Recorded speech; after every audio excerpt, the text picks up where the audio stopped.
Logan Paul kicks off the show, making his entrance to a chorus of boos. Grabbing a mic, he goes for a cheap pop, acknowledging his Ohio roots. However, he quickly flips the script, claiming he's nothing like the Cincinnati crowd, he's way better. Paul recalls flying in on his private jet and seeing the dreary, gray, depressing city below. He jokingly asked his pilot to turn around and go home, but in his infinite humility, he chose to grace the peasants of Cincinnati with his presence. Shifting focus, Logan hypes up his Elimination Chamber appearance, bragging about his victory over Rey Mysterio to secure his spot. He vows to outlast 3 doorknobs and John Cena, punch his ticket to WrestleMania, dethrone Cody Rhodes, and become the face of WWE before he can continue CM Punk's music hits. The crowd erupts as Punk makes his way to the ring. Paul smirks, asking what Punk's issue is if he's jealous. He accuses Punk of constantly subtweeting him and insists it's because Logan excels at everything, while Punk's career has been a series of failures. Punk fires back, denying jealousy. He calls Logan a dime-a-dozen clout chaser who mistakes controversy for talent. Paul laughs, labeling Punk bad business. He mocks Punk's highly anticipated WWE return, saying he cracked under pressure and tore his whittle tricep because he couldn't handle the spotlight.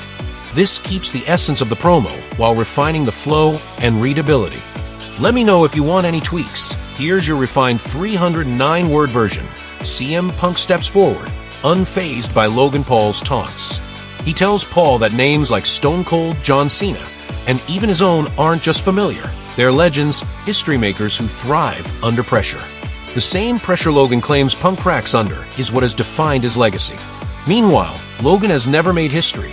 He's barely a flash in the pan. Punk mocks Paul, saying he won't be around long enough for people to remember who he even was. Punk declares he will eliminate Logan at Elimination Chamber, go on to WrestleMania, and make sure Paul becomes history. As for Cody Rhodes, he doesn't care if Cody has to sell his soul to beat him. He already knows what Logan will soon find out. I'm Satan himself, Punk warns. And in this business, you're nobody. Paul suddenly slaps Punk and scurries out of the ring, taunting him from a safe distance. With a smug grin, he mockingly asks Punk if he's okay, pretending he doesn't know what happened. Punk glares at him and growls, "Run while your legs still work. Because on Saturday, you're locked in a cage with CM Punk. And when I get my hands on you, you'll understand why they chant my name." He then licks his lips, revealing that the slap busted him open. From a gorilla position, Rhea says her full focus is on defending the WWE Women's World Championship against Io Sky next week. She admits Io is right. She's never beaten her. But in the 5 years since their last match, Rhea has become the most dominant woman in WWE, defeating everyone in her path. After next week, Io Sky will be added to that list. Io rolls up, proclaiming that next week she'll beat Ripley again and head to WrestleMania as the world champion. The next match kicks off between Latino World Order's Cruz del Toro and Joaquin Wilde, facing off against the New Day's Kofi Kingston and Xavier Woods. New Day claims victory by pinfall after hitting up, down, down on Del Toro. Post-match, Dragon Lee rushes in to attack New Day, avenging his mentor. However, with Wilde and Del Toro down, the numbers game catches up to Lee, and New Day spikes him with a double powerbomb. The scene shifts to the Judgment Day clubhouse, where Finn Balor is furious. He calls last week the most embarrassing moment in Judgment Day history, blaming Dominic Mysterio for his loss to AJ Styles and the spear he took from Braun Breaker. Dominic retorts, pointing out Finn's loss to Seth Rollins. Dominic suggests adding a new member to the faction, but Balor insists that he'll handle it himself. Liv Morgan steps in to stop their bickering, reminding them to stick together. She and Raquel Rodriguez vow to bring gold to the faction. Finn asks if they're worried after their stunt with Jade Cargill, but Liv denies their involvement and asks Balor to help Mysterio against Braun Breaker. Gunther then makes his entrance and grabs the mic, announcing that yesterday he went to Adam Pearce and offered a match for the WWE World Heavyweight Championship.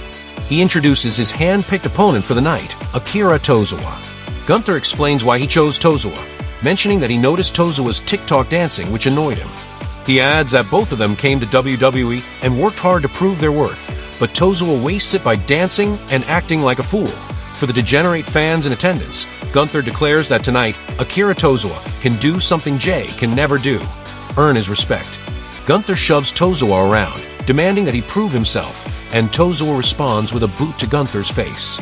The bell rings, and the match between Akira Tozawa and Gunther begins. Gunther defeats Tozawa by referee stoppage with the Gajira clutch.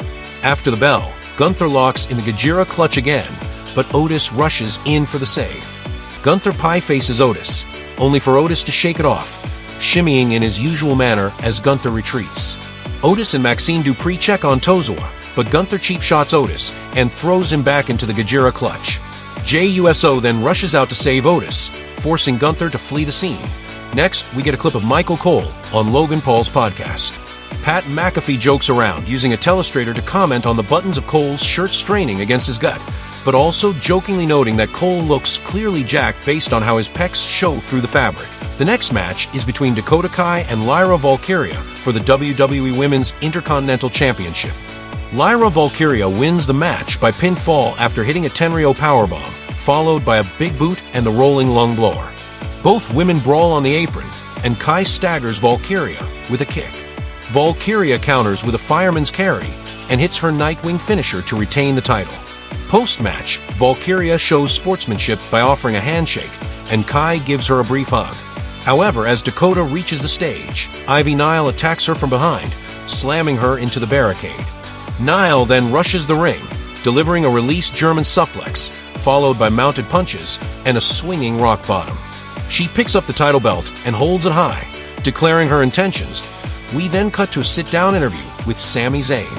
He talks about recently visiting Kevin Owens' house and spending time with Kevin's mom, who was in good health and good spirits. However, Sami admits that later that night, he felt ashamed of himself for not recognizing the person he had become. He reflects on how things have changed and that now, he's not sure what he's truly capable of. Sami Zayn continues, acknowledging that he doesn't know what Kevin Owens is capable of either, and that neither of them is in a headspace they recognize right now. He warns that WWE should be very concerned about what he's going to do to Kevin, promising that their upcoming confrontation will be a war unlike anything they've ever done to each other before. He hopes Owens is ready because it's going to be a very, very bad time. The next match features Braun Breaker against Dominic Mysterio, with Braun winning by disqualification after Finn Balor and Caro pull him out of a ring and start attacking. Post-match, Judgment Day continues to beat down Breaker, putting boots to him in the ring. However, Breaker manages to recover, delivering a back body drop to send Mysterio to the floor, and then he hits a spear that cuts Caro in half. He squares up with Finn on his hands and knees, but Balor retreats hastily as Breaker stands tall in the ring. After a commercial break, the Creed brothers are backstage, hyping up Ivy Nile. They run into an interview, and Ivy reminds us that Chad Gable tasked them with getting gold by the time he returns. As they talk, the War Raiders attack the Creed brothers from behind, starting a brawl that is eventually broken up by referees and road agents.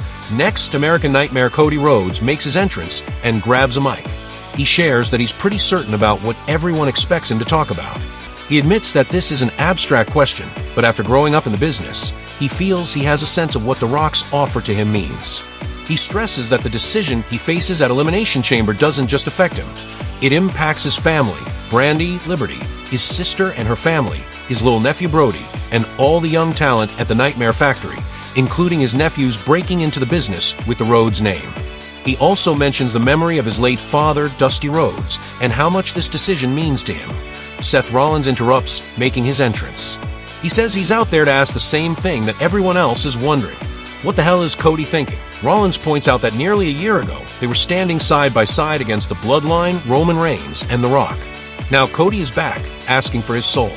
Seth implores Cody not to make him regret everything he sacrificed to help him win the WWE Championship. Cody responds that he wishes this conversation could go differently, but Seth is being awfully judgmental. He notes that The Rock wouldn't ask for his soul because it's already been compromised. Cody then brings up Seth's past betrayal when he turned on the Shield, reminding Rollins of his own history. On this week's edition of Monday Night Raw, Seth Rollins takes a moment to reflect on his relationship with his past partner, Roman Reigns. He acknowledges that last year, Roman was more than just a teammate to him. He was a Shield, a partner, and a brother. Rollins lets these thoughts sink in before sharing his perspective. He's not judging Roman, but he believes Roman is trying to prevent him from making the same mistakes he's made in the past. Seth admits that mistakes like those stick with you, and he's been feeling filled with hatred lately. Despite all this, Rollins understands that Roman is a grown man and will make his own decisions. However, the man Seth wants to fight at the upcoming Elimination Chamber isn't just a soulless shell of a person. It's the Cody Rhodes who returned to the company, the one who defeated Seth at WrestleMania 38 and with one arm at Hell in a Cell. The Cody Rhodes that Seth helped crown in the main event of WrestleMania last year. Seth respects that Cody will make his own decisions, but Rollins is adamant that he wants to face him for the title in the main event of the show. Seth emphasizes that he's not coming for Cody's soul, he's coming for his championship. Next, we are treated to an exciting tag team match for the WWE Women's Tag Team Championship. The teams in action are Bianca Belair and Naomi versus Liv Morgan and Raquel Rodriguez. The match starts with some high-paced action, where Bianca gets the upper hand on Raquel by raking her eyes to escape. She tags in Liv Morgan, who executes an assisted codebreaker on Raquel. Liv then attempts her oblivion, but Naomi breaks up the pin. As the match intensifies, Raquel delivers a powerful powerbomb on Liv, but Liv responds with her oblivion. Bianca then breaks up the count and delivers a spear to all four women, leaving them down and out. Naomi tags in, delivering a schoolboy to Liv for a near fall. Bianca connects with a cod, but Raquel breaks it up and chaos ensues. Dominic Mysterio interferes, distracting the referee and helping his team. Naomi kicks him out of the way, but is stopped by Raquel, who blocks the split-legged moonsault. Raquel delivers a devastating blow to Naomi, sending her crashing into the post, which leaves Naomi